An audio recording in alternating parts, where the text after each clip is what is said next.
Well, welcome everyone to the August Community of Practice. Today we're going to be discussing case management for veterans with complex barriers. We are so happy that you could all join us. Again, we will be posting these slides as well as the recording on our NVTAC website here in the near future. Let's go ahead and get started. So just a reminder, and the way that we also start all of our technical assistance sessions is with this little disclaimer here. HVRP best practices will be shared during the discussion today. And of course, in VTAC, we would like to encourage all grant recipients to utilize best practices that may improve your service delivery. But before implementing a practice discussed during the session, please first review your award statement of work and contact your grant officer technical representative to discuss if it's an allowable cost or activity or if it requires an amendment to your approved plan. And let's dive into the topic at hand. So first, let's lay the groundwork of what we're going to be discussing. Veterans, as many of you know, face a unique combination of post-service challenges. These challenges are frequently interconnected, making recovery much more complex.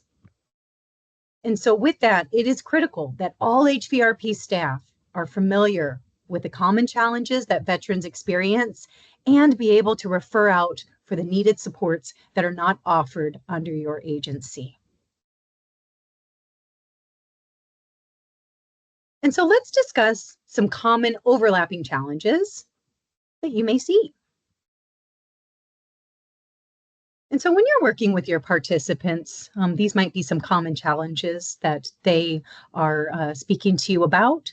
Common challenges that overlap: mental health challenges, post-traumatic stress disorder, as well as depression and anxiety are common. Veterans experiencing homelessness have significantly elevated rates of mental health conditions such as post-traumatic stress disorder, depression, schizophrenia, and other serious illnesses. These disorders often co-occur with homelessness and create barriers that get in the way of recovery or housing or care, self-care.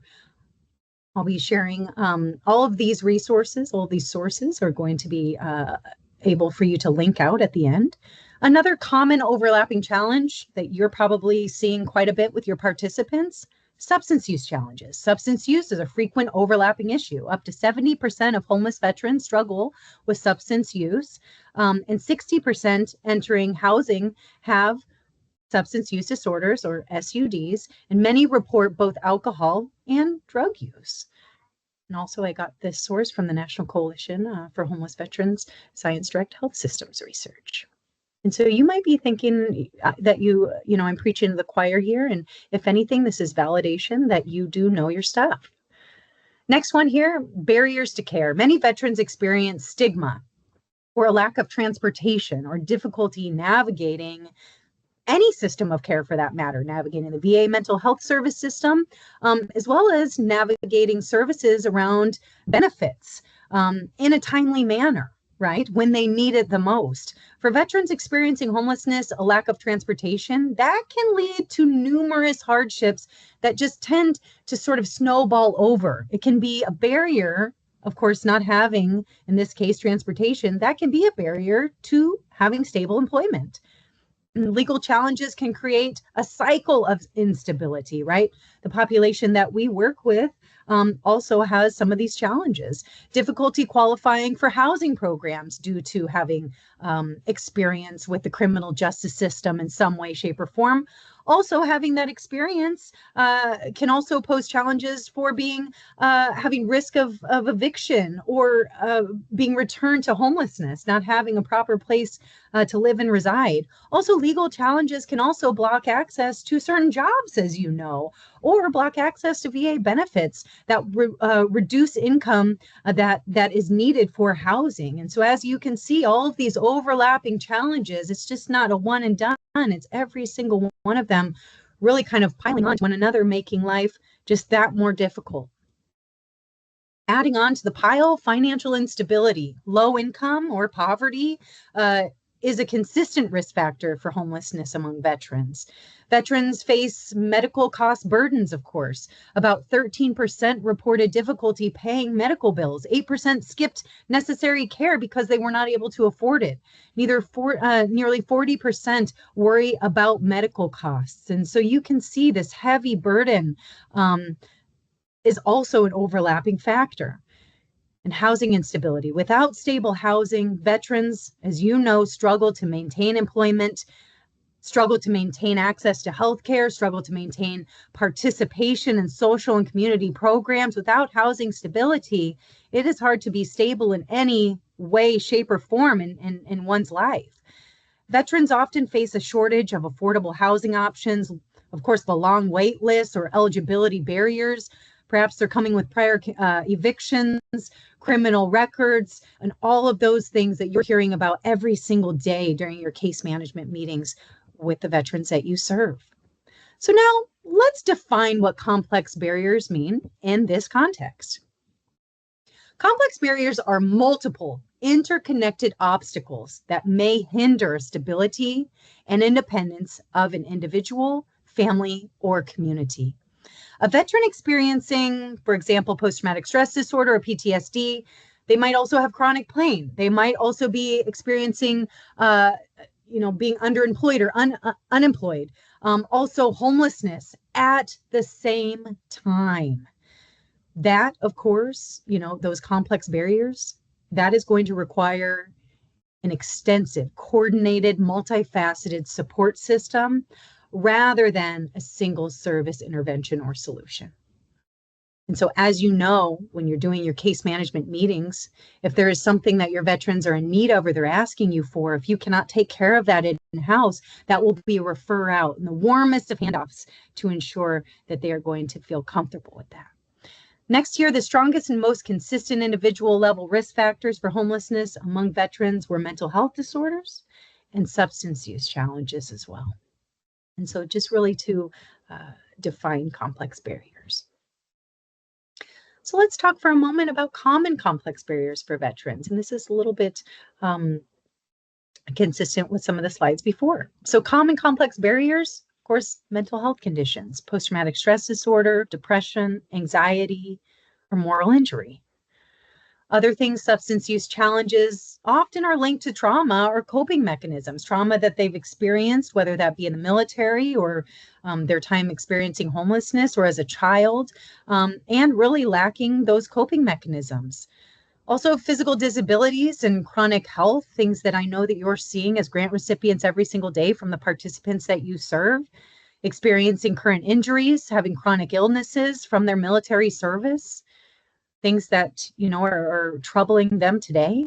Also, housing instability, such as homelessness, of course, or just not having a safe place to stay, or having that place that they are staying be very temporary and not knowing where they might be laying their head the next day. Also, a common complex barriers for veterans, employment challenges, as you know, having a gap in civilian job experience and skill translation challenges, right? And so that's why you, as an HVRP case manager's job is so critical and important, because you're able to guide them through some of these common challenges and help them to see that they've got someone in their corner. Also, of course, you see this a lot, legal challenges, either having court involvement, having to pay fines, having to upgrade military discharge status or take care of that. And all of that compounding down, social isolation, difficulty reintegrating back into the civilian communities and feeling that you have a place and a family out in the civilian life. These are complex barriers that I know that you're thinking about and that you're hearing from your participants as you've shared with us technical assistance coaches in TA. And so now I'm going to pass it over to my colleague, Chris Taylor, to take us through the next section. Chris? Thanks, Sarah, and good afternoon, everybody. So one of the things that we really have to understand when we're working with our veterans is that some of the needs that they have are unique.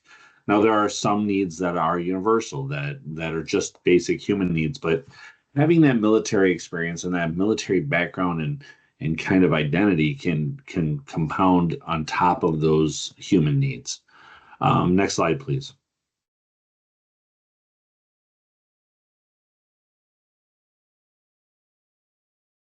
So when we think about our participants, we have to kind of look at it through the lens of um, why their military service might make things a little more difficult. And the first thing is just having that upbringing through the military, having that military culture.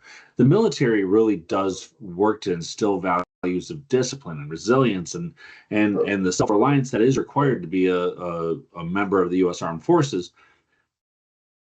And when a person faces a situation in which they need to ask for help, that can often be challenging for somebody with that military background. When you serve in the military, seeking assistance from any resources can be looked at as a sign of inadequacy or a feeling, a sign of weakness. So a lot of people feel like if they're not able to handle all of their household needs or all of their personal needs on their own, that can be a sign of weakness or instability. And we really need to work to overcome that misconception. Transition changes and reintegrating into the civilian world can also be a big barrier and a big challenge for our veterans.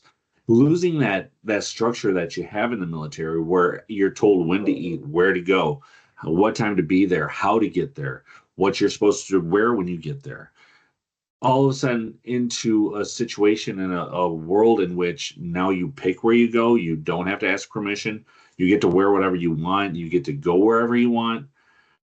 That really can do a lot to impact somebody's self-image and whether it's just not having that sense of direction or feeling lost or really feeling that loss of connection to that tight-knit structure that you have in the military, the loss of that camaraderie and the military social networks that you have.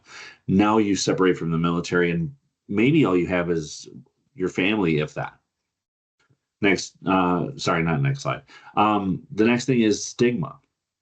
Um, there's a lot of misconceptions about what people think of military veterans and the negative connotations that kind of go with that. And how many times have you heard of employers worried about hiring veterans because of things like post-traumatic stress or other mental health concerns? Or are there physical limitations because of combat injuries? Are there mental capacities? Was this person in the military because they weren't able or capable of going to college? So there's a lot of negative stigma that goes along with providing services for veterans or trying to overcome those negative stigmas when we're trying to assist our veterans with integrating into employment situations or with community partners. And again, if you go back into the military and you look at, the systems that you have when you're in the military, everything from our medical appointments to our dental appointments to our travel is all prescribed. Everything is told to us how to do things, where to go, who to talk to arrange travel, how to get into housing, how to get your equipment. Everything is broken down for us and we're told where to go. When somebody leaves the military, they don't have that anymore. They don't understand how to navigate the systems without somebody telling them how to all the time. Some people may come out and navigate it just fine, and it's really easy. Other people really struggle to go from having somebody tell them how to do things to now having to navigate those systems and figure out those resources on their own. And those resource systems may be difficult to understand and really seem overwhelming, whether these are VA resources or civilian resources, and even navigating how to find a place to live. So we can go a long ways to help overcome some of those specific needs. Next slide, please. So one other really big thing that we have to think about is trust factors. Many veterans really value those providers who understand them, can quote unquote speak their language and understand that military culture, understand that those struggles exist. And it can be a best practice to hire staff that have lived experience as either prior military, previously unhoused, or both. But and we're going to talk about this in a little bit, but it's not required for effective service delivery. Having that cultural competency, however, really is important. And being able to have a conversation with a veteran about where they've been and the things that they're experiencing, and doing so from a point of respect and honesty and sincerity and a real passion for service can go a long way to break through those barriers to trust. Now, the last thing I really want to talk about is about the specific needs, and is that lack of connection to benefits. A lot of times veterans don't connect to military benefits. And this is a challenge that we really have to work to overcome as providers. Now, there may be a lot of reasons why veterans don't seek out benefits. It could be just a real distrust for veteran service organizations like the VA. They may not really understand that they have benefits available, either because of their discharge status, or maybe they didn't see combat time, depending on the era of service that they were in. So you may have to work with veterans to help them understand that, yes, you may have an other than honorable discharge, but you still qualify as a veteran. You can still qualify for these certain benefits. And just because you didn't serve in a combat zone or a combat situation, you still qualify as a veteran with an honorable discharge, and you can still qualify for all these other benefits. So the misconception that someone has to have that honorable discharge to receive any kind of veterans benefits may prevent a lot of our former military from applying or even seeking out benefits. So we really have to think about how we find those veterans and help them connect. Next slide, please.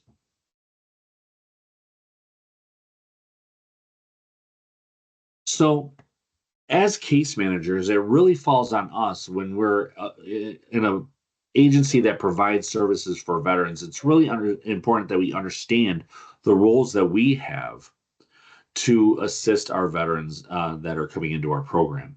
And I do want to take a moment to point out that Enrique dropped in the chat, the purpose, the direction, and the motivation. And Alana asked, how can we better encourage our hesitant veterans to apply for benefits? And that's a really great question. It's really about explaining that, yes, those funds are there and those benefits are there for you. I was one of those veterans myself that when I got out of the military, I didn't know it then, but I had PTSD. I knew I had a bad knee, but I wasn't going to seek anything out because I didn't have as bad of injuries or as bad of experiences some of my brothers and sisters in arms. So I didn't immediately seek out those benefits. It took somebody sitting down and explaining that there are a lot of resources that go unused because of the people like me. And if I don't seek those benefits out, then those benefits could go away for other veterans that could potentially use them. So really just work with your veterans to help them overcome that internal blockage, that internal barrier to seeking those benefits. That's a really great question. And really it comes down to the individual and the relationship that you have with that individual and the trust that you can build. And we'll talk about building trust here in a little bit too. But as case managers, it really falls on us to understand the different roles that we play. So the first role is that of an advocate. We have to ensure that our veterans' needs are heard and met throughout all of these different systems. Our case managers really have connections with all of these different providers, whether it's housing providers or food and shelter, clothing, education, family services, faith-based services, all of the things that our veterans need. We have to have those connections, and we have to play the role of advocate from the provider perspective for our veterans. Our veterans often don't know how to navigate those or don't have those connections that we do. So the first thing that we have to remember is that we have to be willing to pick up the phone and be that advocate for our veterans and get them the warm handoffs and get them those connections that they may not know how to seek out. And again, this kind of falls right into that role of resource navigator. We have a wealth of experience in our teams to really understand how to access those different systems, the VA, the housing, the food, the employment market, the education, all of that. So it really falls on us to be those resource navigators and really help educate and inform our veterans about what resources are out there. Next slide, please. Community relationship builders. So and again, these all kind of overlap. So we develop those critical connections within our service delivery areas about anything that a person's potential needs may include. I like comparing it to a bicycle wheel. When you have that wheel, you have that big round part is your human being. And every spoke that holds that wheel into place is a different branch of services, whether it's housing or employment or mental health, addiction counseling, family supports, childcare, whatever it is. You think of anything that a person needs, and that's a spoke on that wheel. We have to build each spoke out as providers to be that central hub. Right in the middle is us, HVRP, and we're helping connect our veterans to all of those things so that veteran can maintain a good balance. So we have to provide consistent communication with these resources and build those resources out. We track those communications and understand who the players are. We track those on spreadsheets or customer relationship management software. And keep track of who we talk to, what their role is in a person's life, how they can overlap with what we do as a provider, and keep notes of those contacts. And we also act as coordinators. We have to act as the case coordinator with all of those agencies, all of those folks on the wheel, and really act as that central voice to help all of our agencies understand where our veterans are at in their employment cycle or other cycles. Just as maybe there's a housing provider or a mental health provider or an addiction provider that's going to act as that central hub in their kind of circle to keep all of those other case managers informed about that individual's successes or failures in addiction treatment.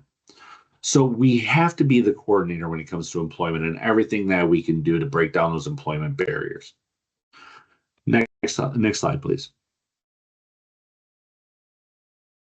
And finally, we have to act as a monitor. We have to consistently check on progress with each veteran in your caseload. And that means not just checking in with the veterans themselves. We also have to follow with those partner agencies and pick up the phone and just say, hey, this is Chris with HVRP.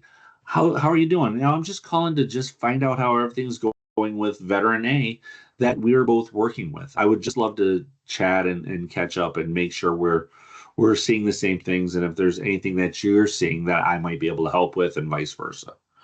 So we have to monitor progress and notate progress, notate those wins, notate those, slides that really our veterans experience in their lives. Next slide, please. So this kind of all leads us to how we build trust with our veterans. Now, in order to build trust, and this is kind of back to Alana's question, how can we better encourage our hesitant veterans to apply? Well, we have to build trust. Next slide, please. So as we talked about earlier, we don't have to have that prior military service to really be able to make a connection and to be able to make effective case managers. Having a strong sense of service and curiosity and knowledge and respect of the challenges our veterans face can go a long way to just building a bridge between a person who has never served and a person who has served. And it's also important to remember that, you're going to hear a veteran say, well, you've never served. You don't know what I'm experiencing. You can say, you're right. I don't know. Help me understand. But then you can also point out, okay, so there are a lot of different branches. There are a lot of different components. There are officers that are enlisted. There are warrant officers. There are active duty within the same branch. They have different MOSs that may not understand, each other. As an example, I served for 10 years active duty Army in the Military Police Corps. I know that I lose a lot of friends when I say that, but It just means that I have a very specific set of experiences. My son is active duty Air Force as a structural aircraft maintenance worker in Japan. I have no idea what his military experience is like. All I know is we just happen to raise our hands and repeat the same oath, and we both wear a uniform that has the American flag on it. In a lot of ways, that's our only similarities. So you don't have to have that military experience to understand, and even having the military experience doesn't mean that you do understand. So really just approaching each veteran from a position of sincerity and transparency and a respectful desire to see them be better tomorrow than they are today will go a long way to build a population, or to build the population, to build the trust between you and a veteran. So it is important that you understand the different branches and the ranks and campaigns, OIF, OEF, the differences in the different rank systems, the enlisted versus the commission and the warrant officers and so on. But there are certain common experiences and challenges that veterans face that we already talked about a little bit ago. Next slide, please.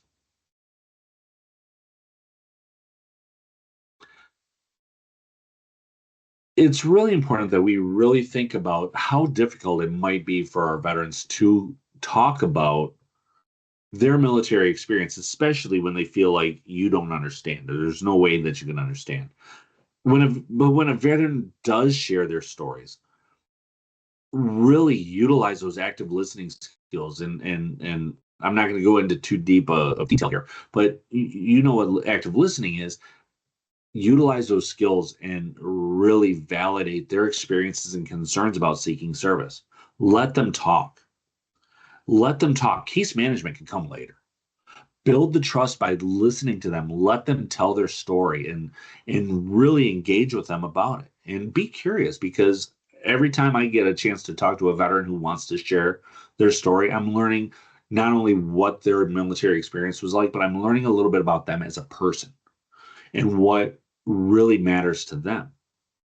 But be prepared to ask those follow-up questions that are respectful and engaging, but also allow that, give the veteran permission to continue to share in a way that's likely difficult for them. And always thank them for sharing their stories and really acknowledge that it can't have been, it may not have been an easy story to tell. So build that trust and really listen to what they're saying. And this is a good way to really break down the barriers to communication especially between somebody who's never served in the military and somebody who has. Next slide, please.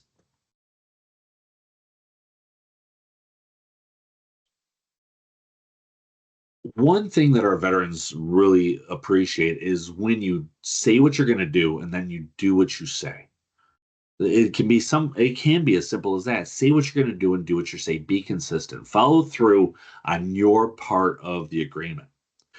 Every veteran in your program should have a participation agreement that really talks about what their responsibilities are, what your responsibilities are, and how you're going to work together. Advocate for your veterans, make the referrals, follow up on the referrals, stand by them with unconditional positive regard. This is especially difficult when you have veterans with those justice involved backgrounds. So some of our IVTP, our Incarcerated Veterans Transition Program staff, may really struggle with this, and that's okay. We don't have to agree with everything that our veterans have done or all of the choices that our veterans make, but we always approach our conversations with them with unconditional positive regard.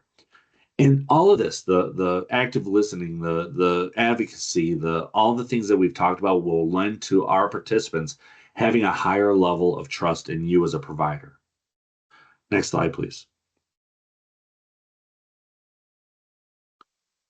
And it's really easy to think of our services, everything that we do in HVRP, as being prescriptive. We're the subject matter experts on the employment stuff, right? But we're not the subject matter experts of what that veteran wants. We're not the subject matter experts of what that veteran's skills are or interests are or what their absolute deal breakers are. So we have to allow our veterans to have a certain level of autonomy. They should have the ability to make decisions on their own employment trail. They should really, when you make a referral, give them the opportunity to say no. and let them voice their objections and listen to their objections. And if they have a valid reason, maybe they've engaged with that agency before. If so, is there an alternative? Is there another direction that they can go? Now, sometimes that autonomy may mean that that veteran's not a great fit for your program at that time.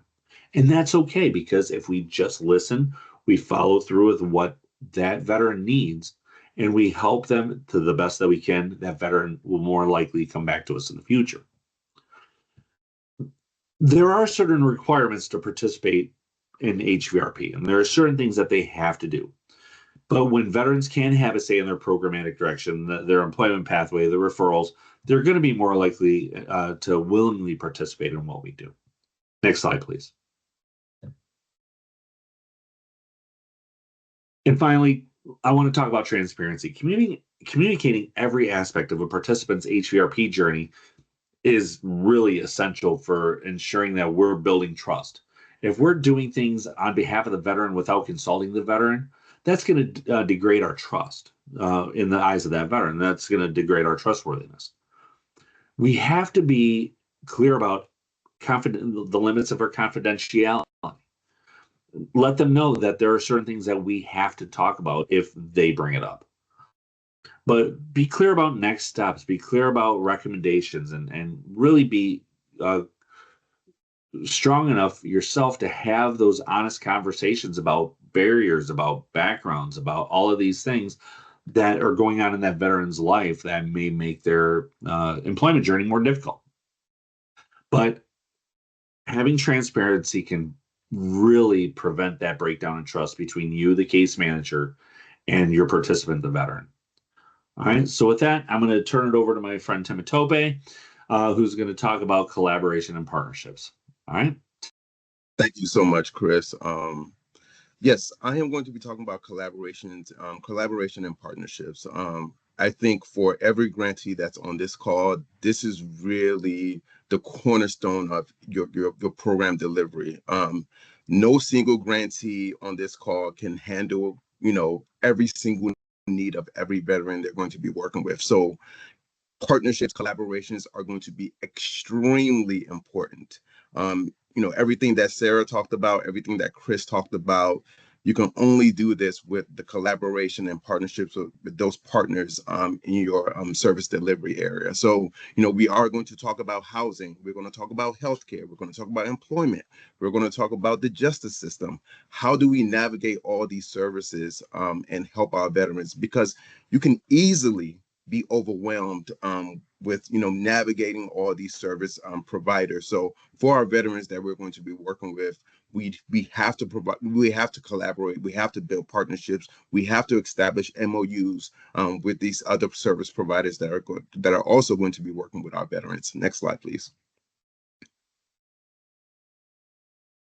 So, like I said, collaboration is the backbone for effective case management. We serve as connectors, linking our veterans to VA resources, community supports, or, any type of specialized wraparound care. And so, as you see here, we have VA services. When you're linking our veterans to, healthcare, mental health services for the benefits that they've earned. You also have community organizations who may, be able to provide that more immediate care.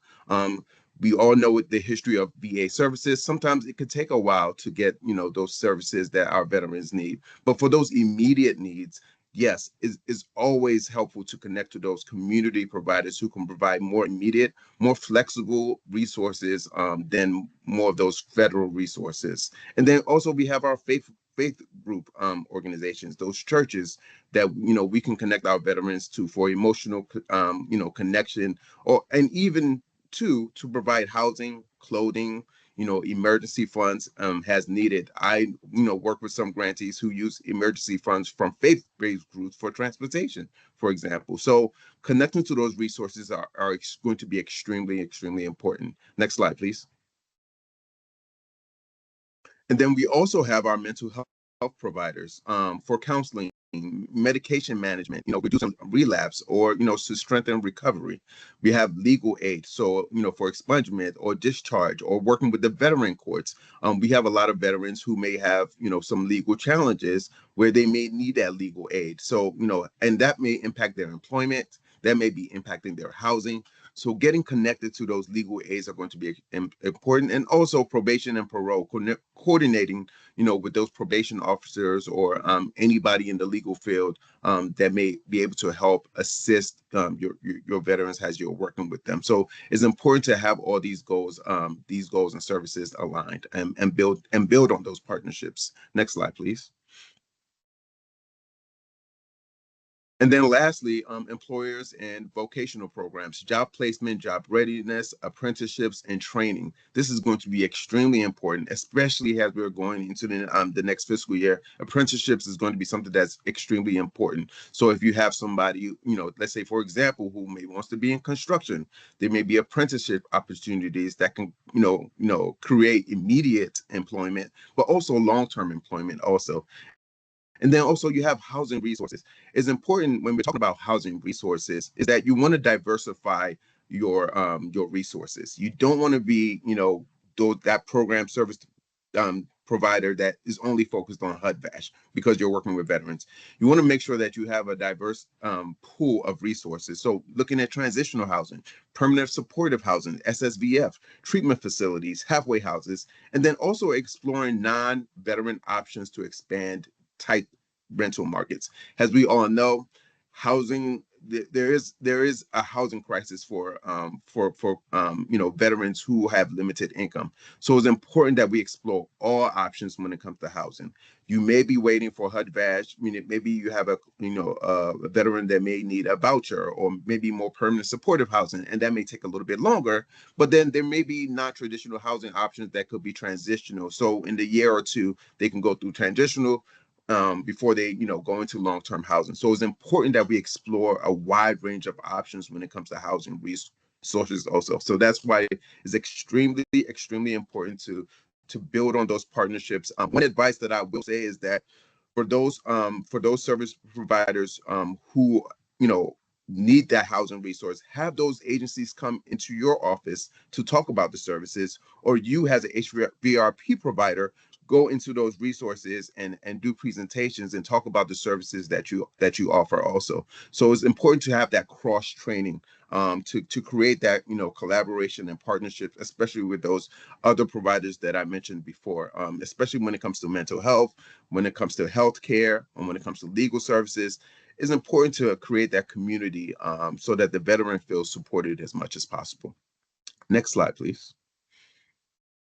The next is I'm going to go into best practices when it comes to case management. I do believe that in order to have effective case management, that you have to look at the veteran holistically as a whole person, not just strictly focus on employment, but also the other services that also the other things that also encompass the veteran, like their health, like their housing, like their social support. So I'm going to take a deeper dive into that, and then also talking about working with a veteran and being strength-based. Next slide, please. So, like I mentioned before, case management must be holistic and strength-based, focused on resilience.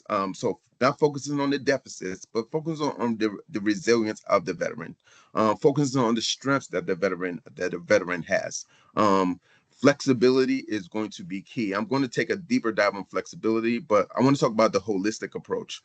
You have to recognize that all these services that Chris talked about before, they're all interconnected. And Sarah also highlighted it too. This is all interconnected: health, housing, employment, social support. So for example, you can have a veteran that may be ready for employment, but they may have some housing insecurity that has to be addressed first. So we have to look at the holistic approach, because not only do we want to get a veteran into employment, but we also want them to retain employment. We want them to be able to be stable and stabilize the veteran with employment. So tailoring your services to address the mental, the body, and also the environment is going to be extremely important. And then focusing on the veteran's strengths, not their deficits, but their strengths. You know, what do they bring to the table? Is it leadership? Is it discipline? Is it teamwork? What are the strengths that the veteran brings? And this is why that you really have to get to know the veteran, build that rapport with the veteran. And I want to also highlight that flexibility is extremely important. One of the things that I see as an NVTAC coach is people, case managers and service providers don't know how to pivot. It's easy to go on a straight road and there's no bumps in the road, but we know that we are working with veterans who have experienced homelessness and have been impacted by homelessness. So there are going to be bumps on the road, but we all have to be flexible enough to pivot. So you may start working with a veteran on employment and you're almost at the finish line to getting them employed, but all of a sudden they get an eviction notice at their door. And all of a sudden the focus shifts from getting this person employed to now we have to address housing immediately. So there are things that are going to come in the way of service when you're providing services, because you're working with people, and you have to understand that you have to be able to be flexible with your service, be able to pivot at any given moment in time. You have to be able to pivot. So it's important that we work with our case managers, we work with our frontline staff, that they have to understand that things can change at a moment's notice at any given time, and we have to be ready to pivot at any given time. It does not mean that we do not focus on that goal, but we have to understand that things evolve. Working with a veteran, things will happen at any given point. So we have to be able to make that cross when that time comes, if that does happen. Next slide, please. Like I said, flexibility, veterans' needs may shift. Case manager needs to be able to ready to pivot and really have a strategy in place. So shifting from employment planning to crisis support can happen at any given moment. Clear communication is going to be extremely important. I believe Chris talked about this before. Communication is going to be important across service providers. And like I said before, you as a HVRP provider cannot solve every problem. So it's important that case managers, we are communicating with the other service providers to make sure that, you know, everybody's aware of what's going on. The veteran is also aware about what's going on. And then the transparency reduces duplication of services so that you're not extending yourself, providing services that have already been provided, or if there's already a service provider rendering those services, we want to hold those people accountable, not you as the HVRP provider, because your job is clear on what to do, but we want you to be the connector to make sure that all the services are operating correctly and everybody's getting one message instead of several different messages. So transparency is going to reduce duplication so that you're not extending yourself or extending your staff. Next slide, please. So resources for case managers. It's important. Resources is extremely important. It's important that we are also updating our resources. As service providers, we have to I would advise quarterly updating your resources. Time and time again, what we hear from veterans is that we get these resources, the phone numbers don't work. Oh, they told me to meet this person. That's not the person I was supposed to meet. They're going through all this cycle and they're not getting the appropriate services. So it's important as service providers that we're constantly updating our resources, making sure that we're getting up-to-date information from all the resource providers that we're going to be connecting veterans with. I would also advise that as case managers, that you have a resource list. Maybe it's a one-pager of the different resources that a veteran may need in case something happens, an emergency happens, or, you know, I just lost my housing. Hey, I don't have any food, or, you know, I have a mental health emergency. What are those numbers? What are those resources that veteran can tap into immediately? It's important that, you know, while you're meeting with the veteran, making sure that they have a list of resources, critical resources that they can need at any given time. They have that number. So that one pager or maybe that digital reference email that you can send with a list of emergencies is going to be important to have that also. And that's just my advice as far as when it comes to resources as being an effective case manager. Next slide, please. Being trauma informed is also going to be extremely important. You know, being trauma informed really means that you understand the signs of trauma. Everybody reacts differently to trauma. Everybody has different triggers and stressors when it comes to trauma. So you as a service provider being trauma informed, understanding that people will have a reaction to trauma is going to be important. So from a trauma informed lens, You want to, emphasize safety. You want to be trustworthiness. You want them to also have choice. You want collaboration, and you want them to feel empowered. Motivational interviewing is also going to be critical. Really, it helps a veteran explores their doubts and strengthens their motivation for change. You're always trying to get them motivated for change. So having that motivational interview and seeing what makes them happy, what gets them going every morning, what keeps them up at night, what are challenges that they're having, addressing them holistically, and having that motivational interview is going to be extremely effective. So when it comes to employment, what are the hesitations? What are the things that have happened before in the past? What is the reluctance to engage, or maybe addressing substance abuse? What are the things that have happened before, and then how effectively do we move forward to strengthen them and motivate them for change? Next slide, please. Crisis resources, like I said before, maybe it's that one page of the crisis hotline, the shelters, the local emergency housing options. Case managers should keep an updated resource list at hand for rapid response. This is going to be extremely important. Naturally, if you do know that you have a veteran that you're working with where there's a lot of challenges happening, you do want to provide them some type of resource, but you also want to provide them effective resources that actually work. And you've made sure that you as an organization or case manager has vetted those resources to make sure that they're appropriate resources to give to a veteran. And that's one of the easiest ways to lose a veteran, when you provide inaccurate information or inaccurate resources. This is how sometimes as service providers you can lose a veteran. Psych Armor is also a good resource to have. There's quality courses on veteran-focused training that you can use, and veterans can see what kind of qualities or trainings that will be useful for them. Next slide, please. So we have a ton of resources. Like Sarah said earlier, all of this is going to be posted to our NVTAC website.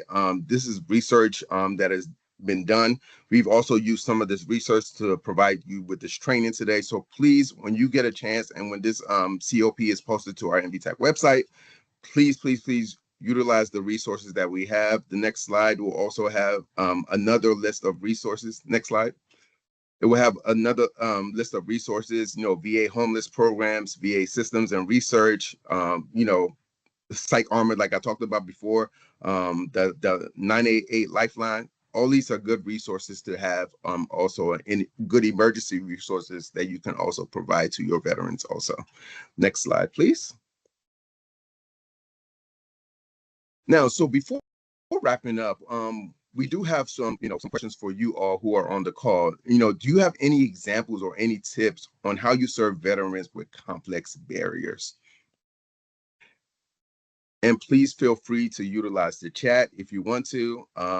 But do you have any examples as service providers on how you serve veterans with complex needs? I think this information will be useful for people who are on the call, so that they can hear about different tips and different examples that other service providers have used.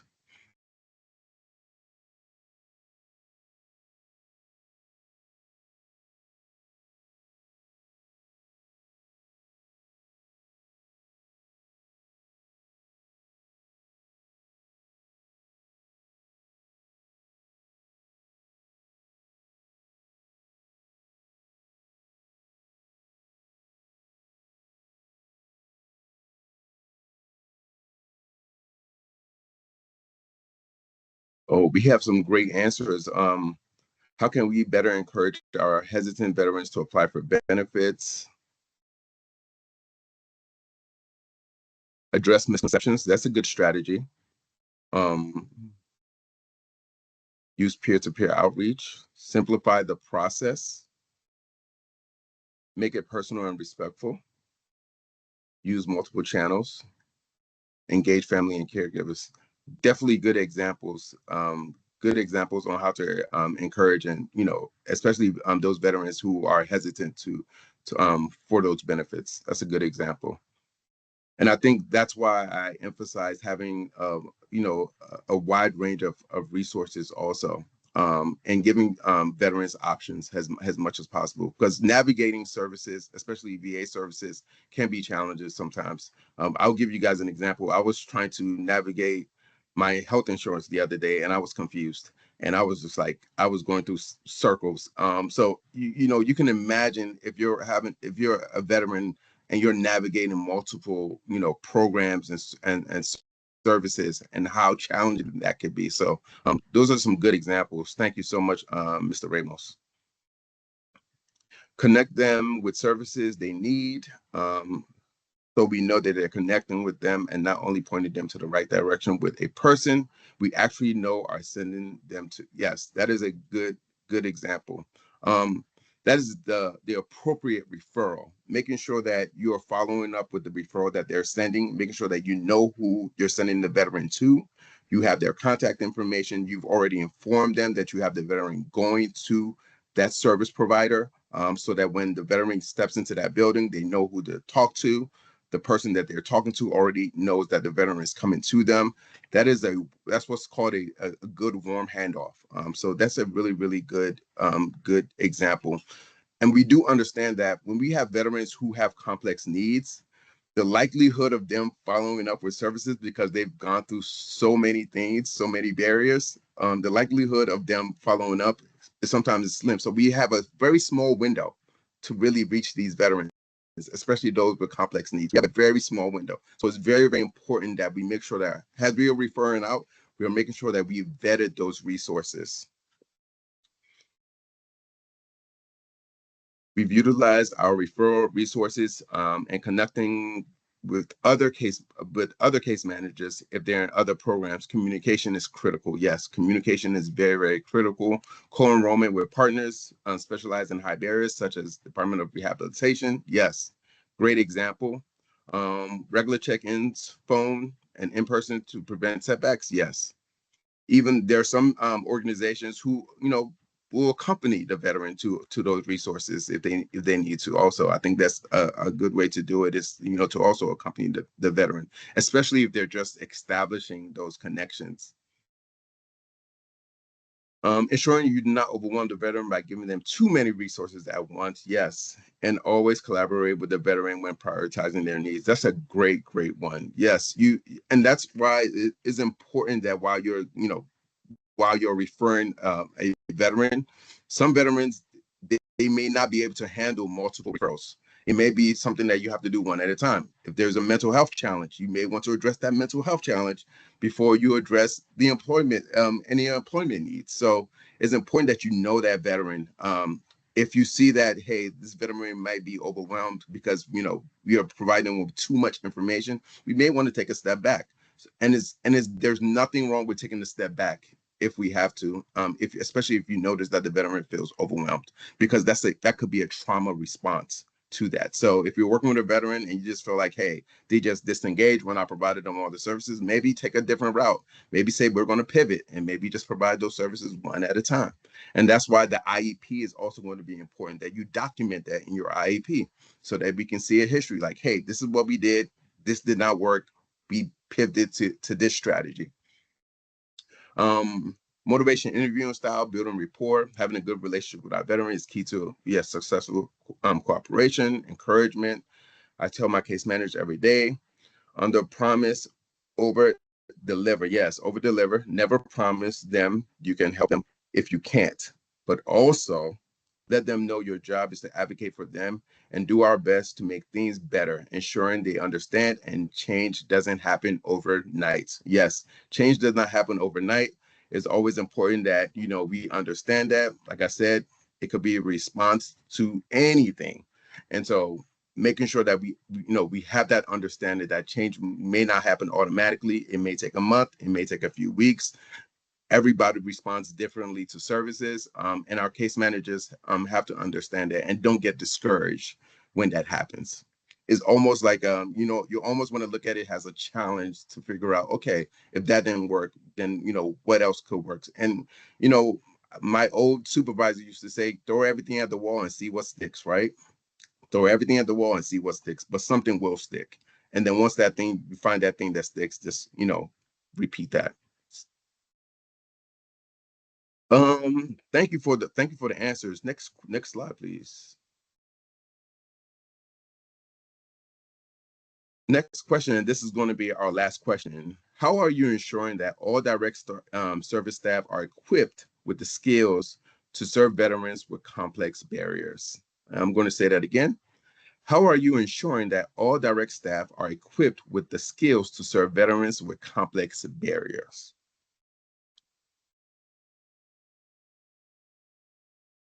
And I think here is where, continuous training is going to be important. One of the things that I highlighted when I was going through the slide was collaborating on trainings with other service providers. So having service providers come to your organization to do a training, and vice versa, you as an HVRP provider going to other service providers to do training. So you're cross-training together. I think that's a good way to collaborate. I've seen that, that really, really does work, because everybody kind of knows what everybody is doing.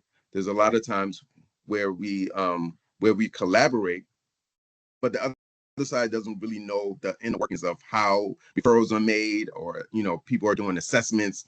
So it's always good to kind of cross train as much as possible. I believe that skill to do that is very effective.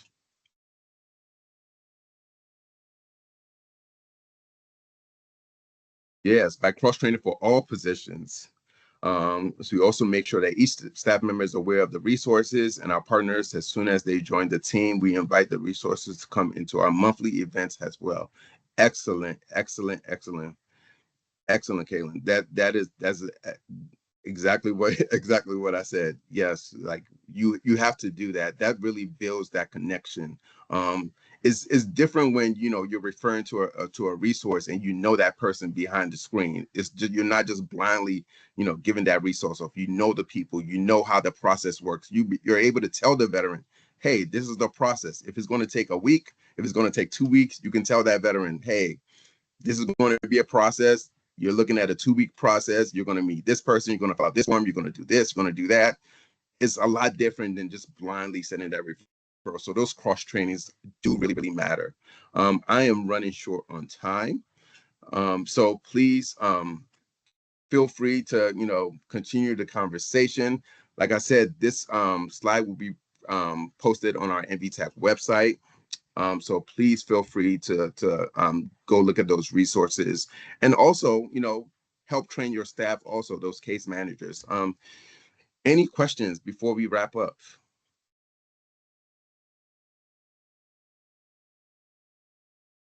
We got one more comment. All of our HVRP staff are trained in motivation interviewing, trauma-informed care, and mental health first aid. We have close relationships with all our providers and attend trainings that are offered. Excellent, excellent, excellent.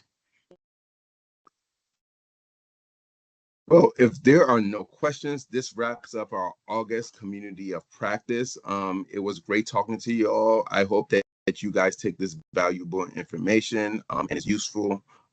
But thank you all for attending our August COP. And thank you. Our email address is nvtac@dol.gov. Our website is nvtac.org. If you guys want training or technical assistance or have any questions, please feel free to reach out to us. Have a good day.